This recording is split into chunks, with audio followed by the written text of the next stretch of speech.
స్త్రీ చర్చికి వెళ్తుంది, పురుషుడు మాత్రం ఇంటి దగ్గర ఉండిపోతున్నాడు.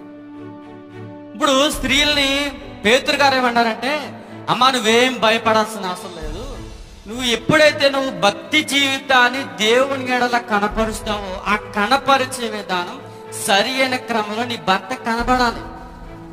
ఆ మాట అయితేను ఓపెన్గా ఒప్పేసుకుందాం. ఆదివారం చర్చిలోకి వెళ్తున్న వారు అందరూ వెళ్తారు. చర్చికి అయిపోయిన వెంటనే మనం ఏం చేస్తాం చెప్పండి?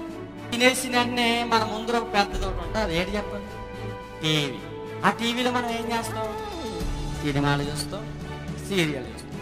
ఇప్పుడు సినిమాలు సీరియల్ చూడడం వల్ల నీ భర్త మారిపోతాడా? నీతో పాటు పక్కన కూర్చుని ఆ సినిమా ఎటువే అంటారా? చెప్పండి. సినిమా కట్టమంటారు. అంటే ఇప్పుడు నువ్వు సరి అయిన క్రమంలో నువ్వు ఇంటికి వెళ్ళిన తర్వాత నువ్వు ఏ శుభవార్త ఛానల్ లేకపోతే యూట్యూబ్లోకి వెళ్ళి దేవుని వర్తమానం వింటే నీ భర్త ఏమంటాడు? మన ప్రవర్తన ఇంటికి వెళ్ళిన తర్వాత మనకి మన భర్తకు చూపించట్లేదు. ఆదివారం ఎంతో కష్టపడి ఒక గంట సేపు ప్రసంగం చేసిన నా సేవకుడి యొక్క కష్టం మనం ఏం చేస్తాం చెప్పనా? వెళ్ళామా, అయ్యగారి కనబడ్డాం, వచ్చేసాం, అంతే. తర్వాత ఇంటికి వచ్చిన తర్వాత అదే సీరియల్ చూస్తాం, అదే సినిమాలు చూస్తాం, అదే బూతులు ఆడతాం.